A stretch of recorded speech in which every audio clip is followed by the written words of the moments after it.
awful lot to get through, because trying to describe the whole future of a different world is going to take more than half an hour, but we'll try. So first of all, what I want to do is I'm going to run through some of the background to why we're facing the problems that we've got, which I'm going to go through quite quickly because I think we should all know what's on the table there. I want to look into the transition that is being put forward as a policy response currently by current governments and internationally. Look at who will transform society, so who's up for making a transformation. Look at some false utopias that are out there, and then finish up with some speculative thoughts, not as well worked out, I don't think, as Nico's, but speculative thoughts about a potential different type of economy, a social ecological economy, which I call a scientific utopia. First of all, so let's start off with facing reality. What's the issue here? This is the standard kind of model that we get from macroeconomics, from mainstream economics. Is the economy is an isolated system. So what this means is that there is no interaction of this system with the rest of reality. It's totally isolated. There's no exchanges of materials or energy. There are no inputs into the system and there are no outputs of it. So this, we can straight away say, fails to address biophysical reality. Reality is about open systems. Open systems, reality means that we're using massive amounts of resources that are being extracted all the time. We know that if we look through the way that the growth economy has gone over time, we can trace through the amount of materials that are flowing through. You can see very clearly the 1930s crash, the 1970s crash, the 1980s crash, and so on, in the material flows. And you can also see here recycling has hardly done anything in terms of the amount of materials that are going into the system. Now, there's another issue here. We're told all the time about technology and innovation, producing longer product lifetimes. But one of the issues here is, look, we start looking at some of the basic things that we use that use a lot of energy in our lifestyles today: mobile phones, printers, PCs and monitors, laptops, TVs, refrigerators. You look at the lifetime of those things. So we're going to extend the lifetimes as if this was a technical problem. But the real issue is not a technical problem, it's actually a social problem, because we're throwing these things away.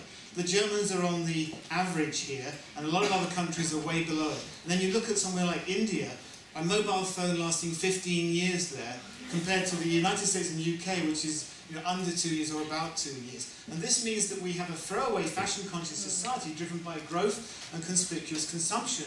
And that's the issue. It's not about technology changing things, it's about just changing the way that we are in society. And it's not just about the quantity of stuff we're throwing away, it's also the type of society that we've created, the kind of things that we're producing in our society, the effluent society, not the affluent society.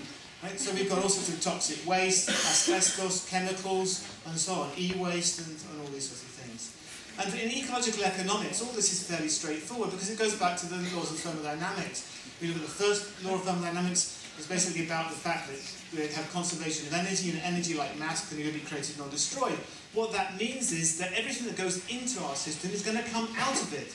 Not in the same form, in a different form, but in equal mass, right? And the energy is going to be there. What this means is that pollution is not just a one-off problem, it's actually an all-pervasive problem in society. So the more stuff that we're putting through our system and the growth economy, the more energy and material that's going through, the more stuff we're going to get out. The second law of thermodynamics is about entropy. It's that we create order in our society by creating disorder elsewhere. We rely on low entropy sources of energy to actually create the order that we have. What the main sources of our low entropy are: terrestrial stocks of concentrated minerals, solar flow of radiant energy, and the gravitational force of the moon, planets, and the sun. Look at the way in which we've created our economy. Our economy is based around this, a fossil fuel economy. Over 200 years during the industrialization period, we have moved from a wood and agricultural biomass-based economy to a fossil fuel economy, initially moving into coal, then into petroleum, then into natural gas. And so it's hardly surprising if we combine these basic logics and realities that we can understand why we've got carbon dioxide emissions increasing massively depending on how fast you're putting stuff through your system, which is called growth, GDP. There's a direct correlation here. And even the World Bank has suddenly realised this now. The poorest and most climate-sensitive countries are affected first and worst by climate change. Yet perversely, these are the countries who have benefited least from our carbon-intensive global economy. Big surprise, right? But the environmental crisis, which we've been told about, right, is being described as if it was only climate change. If the only problem we had was carbon dioxide emissions, and that's only half of climate forcing anyway. So we get things like this. 80% emissions reductions, we're told, are required on 1990 levels, needed by 2050 to stabilise concentrations and stand a chance of avoiding temperature rises above 2 degrees C. And why 2 degrees C? Is that meant to be safe? And who the hell knows? No, it's a convenient round number.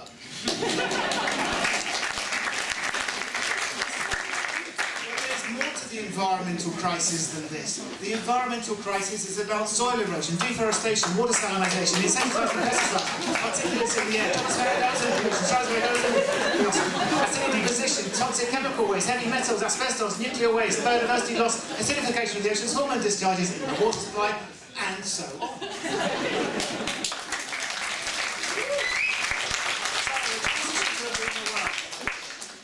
Who is going to be doing this? The United Nations have put forward a strategy for a green economy. The United Nations say the transition to a green economy is going to, and I haven't got time to go through the full code, it's built around goods and services. The problem is that we haven't monetized everything, that we haven't fully integrated it into the decision-making process, that we need to place a value on ecosystem services. Then this is all being done for investment, and we need to reward people to do this. This green economy is a new development path that is based on sustainability principles and ecological economics. Ooh. Amazing. Might you talk a little slower?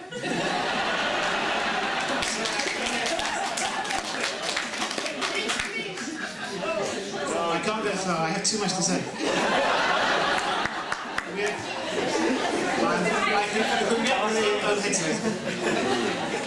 So why is this a green economy? Because the economic models for wealth creation want to focus increasingly on the value of ecosystems, goods and services, and natural capital.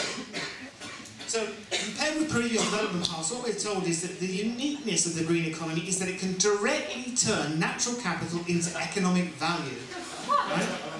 Whilst maintaining it and conduct total cost accounting, in case you were worried. So what do we get from this, right? The low-carbon green growth roadmap for Asia and the Central and the Pacific. This is an example. Turning resource constraints and the climate crisis into economic growth and opportunities. This is what the green economy is all about. Pricing, marketing, investment, getting the growth economy going. Changing disasters into actually opportunities, right? The greenhouse gas emissions reductions can be described as a new opportunity to increase growth rates. The Stern report, trading on global carbon markets is now worth over 10 billion. This is some years ago, right? These are growth and opportunities. The myth here is that disaster prevention is a good way to increase growth and economic prosperity. The more environmental disasters we have, the better off we're going to be. So intermediate goods and defensive expenditures, as all decent economists would know, even though Stern's meant to be an economist, would know that this is not the way that you create a happy society, by destroying it first and then rebuilding it. The banking and finance sector is heavily involved in all of this. The banking and finance sector are getting hardwiring biodiversity and ecosystems into finance, backed by the UN Finance Initiative. All those markets, the carbon markets, the biodiversity offset markets, these are all being described as investment in natural capital, creating jobs, economic opportunities, economic development, biodiversity investment, the logical choice. Investing in biodiversity to give you a return. This is what's going on right now. And unfortunately, yes, ecological economists are guilty here of having gone down the route of backing this. So we've got people like the Gund Institute, a big institute in the US, which is actually describing the world as capital. So we've got social capital, built capital, natural capital, human capital, and presumably capital. And the capital approach is based in standard economics, right? It's a standard economic argument, and it's the logic of this, backed by Nobel laureates like Solow and Stiglitz and so on and so forth, is even in the absence of any technological progress, exhaustible resources do not pose a fundamental problem if reproducible man-made capital is sufficiently substitutable for natural capital.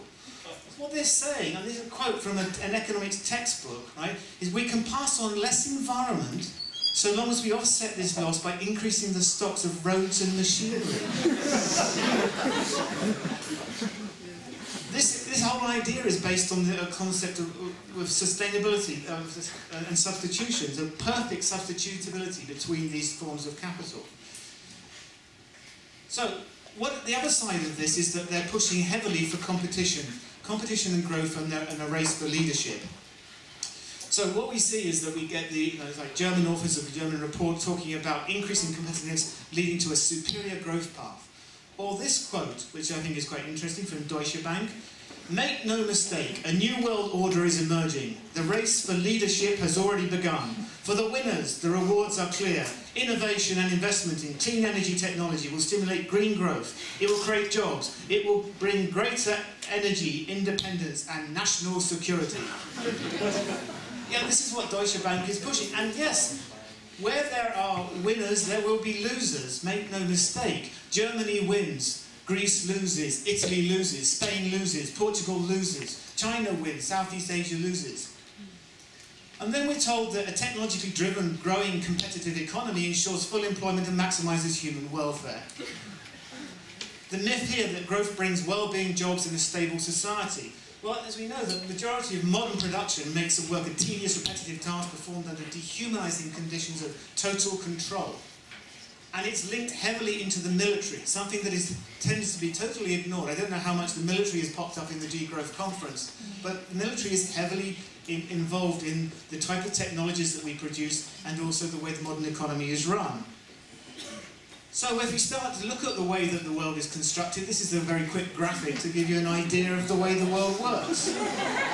And you can look very quickly there and you can see that the leading economies are the ones that have the military expenditure, and this includes all the BRICS countries as well. A competitive post-growth society then might look like this. One scenario, we were asked to come up with scenarios. This is a scenario. Readily available, highly concentrated minerals and energy are limited. Fossil fuel energy use is set to become increasingly dirty through fracking, brown coal. Nuclear power is also dangerous and dirty. Minerals extraction will increasingly produce more waste for the same usable materials and venture into valued and sensitive natural landscapes and ecosystems. That's the background. The competition for energy supplies and natural resources has already become a matter of national security. So, what's our future looking like, our competitive future? Land grabbing, resource wars, pressurising states to outside international treaties, and increasing unilateralism. Of course, this is not the future, this is the present. So who will transform society away from that? What we're told is it's down to us. It's down to the individuals in society. And what are individuals encouraged to do in our society? Are we encouraged to aim at maintenance of a given stock condition for a minimum flow of resources, the kind of sufficiency economy, which might look like this, being well fed for nutrition? Or is the aim for us to maximise consumption in minimum time and enjoy the joy of throughput, which is eating for economic pleasure?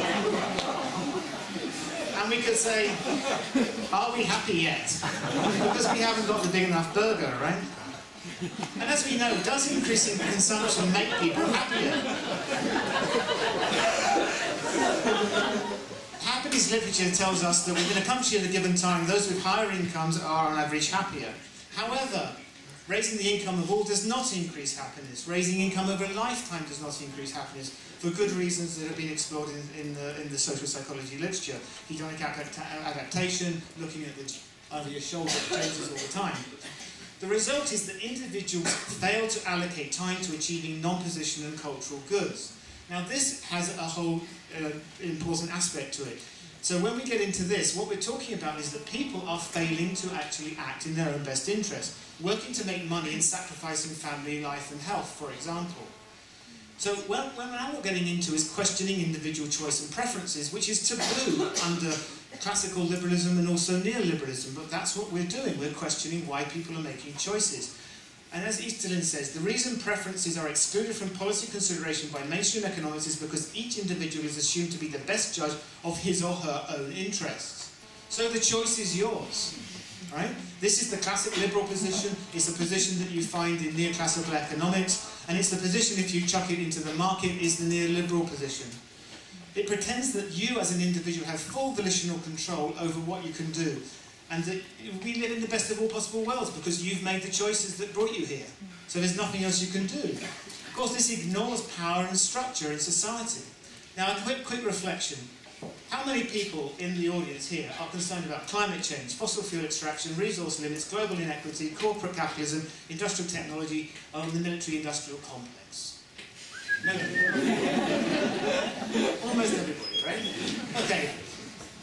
How many people here flew to the Degrowth conference, own or regularly use a car, own a mobile phone, probably almost everybody, own or use a computer, buy from multinational corporations? Okay, and it's probably all of us, right? All of us are going to fail on that, even me on one of them. All of us fail to live up to what we say we want. We all engage in what Uli Brand calls the imperial mode of living. That's because it's enforced in our society. It's the structure of our society. So transformation requires us to answer the question, why do we fail? And it also, I want to focus on a separate question, which is, why has the environmental movement failed? Because I don't have enough time to go into both. Okay, so if we start looking at this, what we're doing here is actually challenging powerful vested interest groups. Exposing the failure of materialism to provide a meaningful life undercuts the core of modern political economy, not just in the American neoliberal states or Europe, but also in Chinese central planning that's going down the growth route as well. Scientific evidence for human impacts on the environment criticises powerful interest groups today. So action on climate change, precedent to the fossil fuel multinationals, the car industry, the plane industry, and so on. So that means that revealing the political and economic exploitation of people is an attack on the nations and countries and corporations that actually have been built on that exploitation, which is our societies. Now, it's hardly surprising then that the multinational corporations are well ahead of the game. Going back some decades, they had already recognised that they needed to defeat public interest activists, like most of ourselves here. And what they were doing then, some years ago, is already hiring PR firms to analyse the NGO movement and look at how they can defeat it. So this is an example from an expose, where the NGOs have been classified as radicals, opportunists, idealists and pragmatists. The strategy that is put forward in this document is to divide and conquer the environmental movement. Isolate the radicals, because they're too radical. Buy off the opportunists, because they can be bought off. Cultivate the idealists, such as church groups and so on, because they can be committed to become pragmatists. And then co-opt the pragmatists into working with industry and corporate interest groups. Because the pragmatists are the ones who possess basically the qualities that the industry already has. They look beyond the issue at hand, they understand consequences, so they're consequentialists, they live with trade-offs, they're willing to work within the system, they're not immersed in radical change, and they're pragmatic. So when we get to looking at this, another document that was released under the Freedom of Information Act, BP and its angle on NGOs over an oil pipeline, what we can see here is this in operation. What this shows you is that they split up the NGOs that they think are important on this pipeline, and then they've decided that there are some which they will engage in on key issues, and then there's a whole range which they do not need to engage with actively, but they can opportunistically use. And this has become a strategy for them. This is what I call new environmental pragmatism. The new environmental pragmatists in these environmental NGOs are the people who are working and have been co-opted by the corporations. So, let's go back to Deutsche Bank for a little quote. Deutsche Bank is offering to find the solution to climate change. What do they mean by that? It's very clear in this statement. You have civil society rightly demanding. You then have big private sector players coming together and generating the transformative ideas and concepts, and then going to the politicians. What that means is the corporations, the banking and finance sector are prepared to engage with the civil society and the activists and the NGOs to use their ideas in order to generate financial ways in which they can make money, such as biodiversity offsetting or emissions trading, and then go to the politicians to get subsidies and be paid to do that. So we have a failing alternative agenda. The new environmental pragmatists are ready to accept a whole range of things which are highly problematic for us. The need for capital accumulation, and this is sometimes talked about in terms of the contract and convergence, you know, the standard growth path that is needed for the rest of the world. They accept the commodity form, they accept the volitional power of the individual, which fits in with market liberal democracy. They're very defensive, so they can be bought off with small projects and small initiatives. And they tend to be isolated into single-issue actions so that their politics can be moved down to the local level, and unfortunately local politics is easily defeated. So this is a failing alternative agenda that needs analysis, and they need to actually come up with a strategy which is aware of what's going on.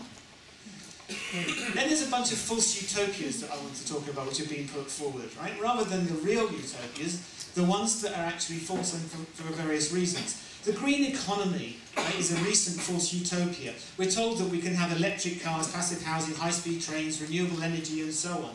Maybe that will be built around the use of fossil fuels to get us there, but that's necessary because once we've got there it will be sustainable, right?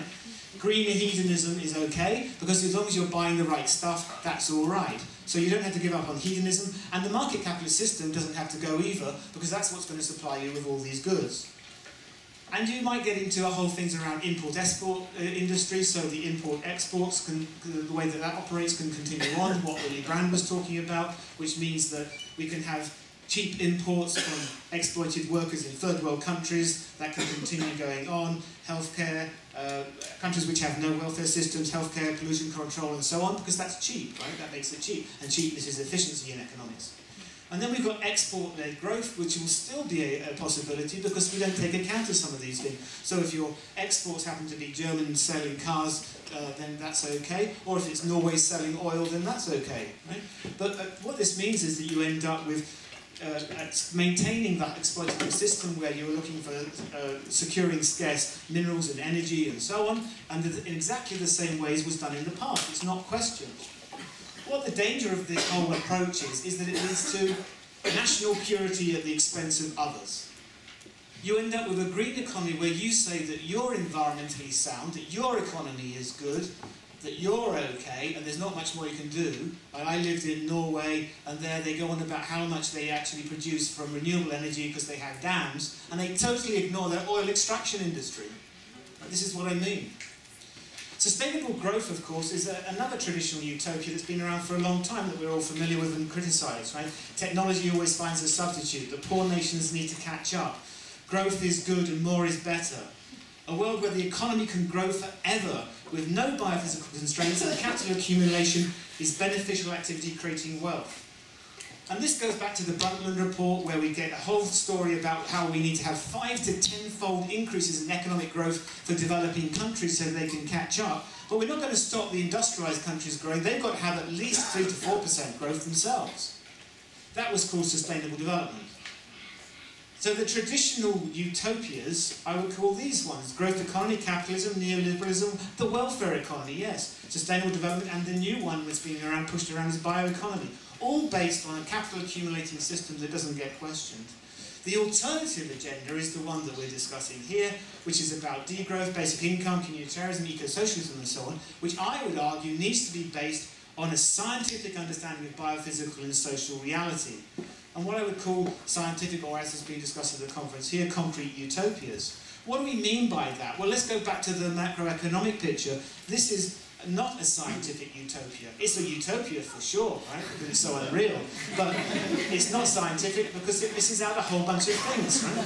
It misses out issues of power. It denies the relevance of ethics. It has no non-market sectors. It has no unpaid activities. It has no military. It has no society. There's only individuals. It has a limited concept of government. It has no banking and finance sector. Can you imagine? But anyway, no multinational corporations. This is a failure to address social reality.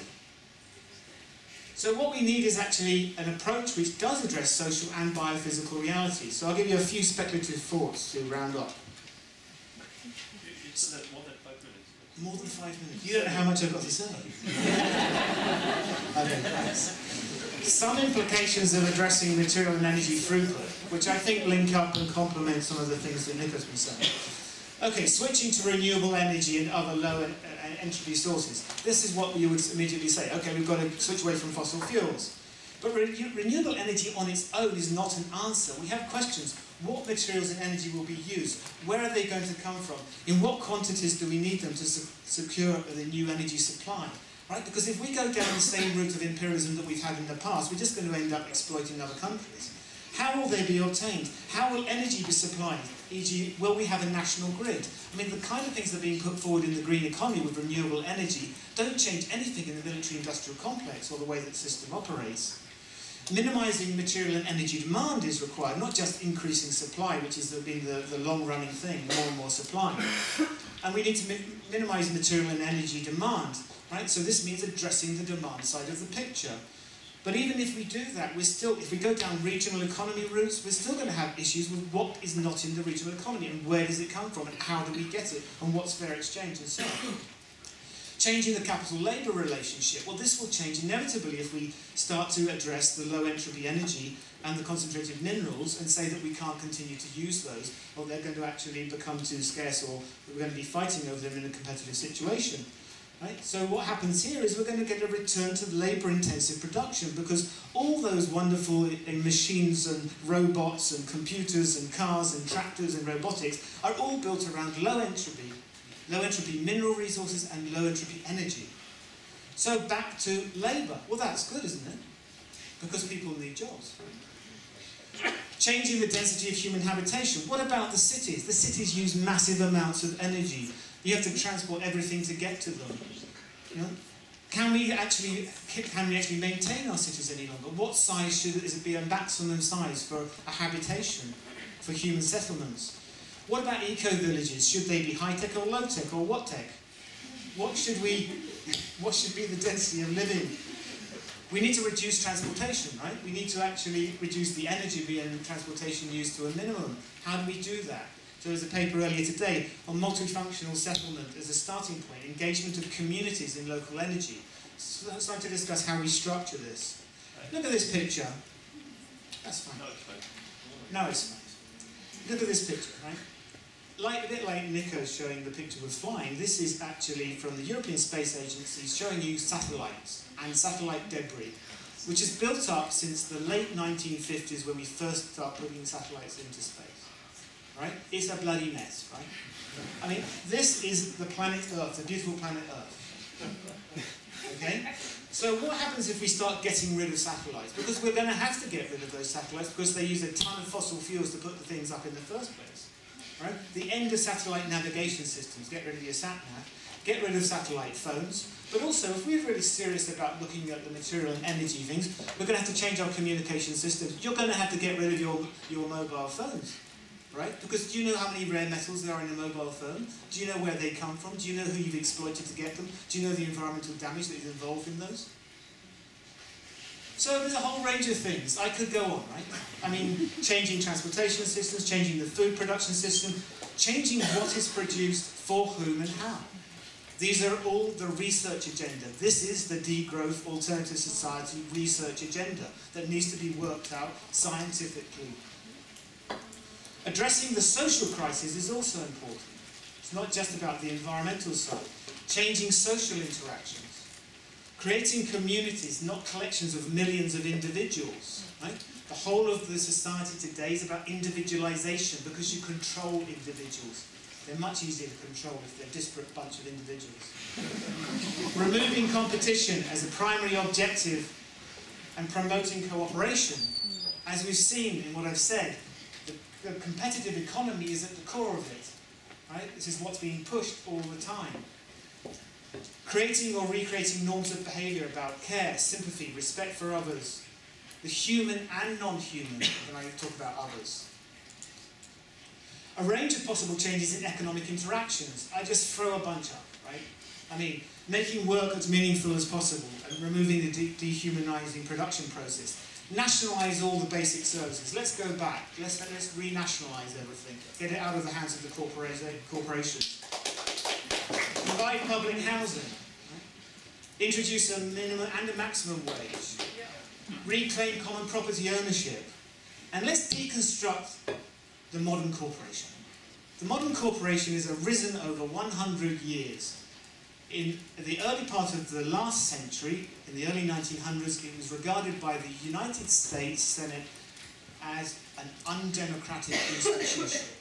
They set up trust busting and they broke up the oil corporations and created the Seven Sisters. Unlike, it's like some Greek myth, the Seven Sisters have grown again, the seven heads. We've got to take on the corporate world. We have to take this on seriously. Because this whole critique, this whole idea of degrowth and ecological economics is a criticism of all of these sectors of the economy. The satellite and communications industry, the fossil fuel industry, the nuclear industry, The chemical industry and its toxic waste, the computing industry and its e-waste, the plastics based on fossil fuels, the mining industry and all the destruction that it causes, supermarkets and fast food chains, industrial agriculture and forestry and the destruction that they cause. All of these things, right? And of course the industrial military complex. And we should remove organisations like the World Trade Organization, which is pushing that whole lot of stuff. So let me finish. What we need is unity amongst radical critiques, to unify against the corporations and those who are opposing us. This means that the people who are concerned about social issues have to put their agenda forward. Distribution issues, gross inequity, power relationships in society, institutions, exploitation, justice and ethics. All of these things are very important, right? And we need to understand how these are structured in the modern society, why they need to change, and why they're so hard to change. The ecological agenda, the biophysical reality of the systems within which we humans are embedded. We are embedded in them, and it is a reality, and of which we are a part. We need to have a core understanding of this, which is the material and energy flows that we've been talking about, and which we're concerned about. And this tells us, as I've kind of hinted at, how we need to reorganize our society to minimize this material and energy throughput. Then the economics, right? Economics is too important to be left to economists. I have to qualify this because I'm an economist. Educated in narrow reductionist thought that lacks any relationship to the real structure of society and its institutions and totally ignores biophysical reality.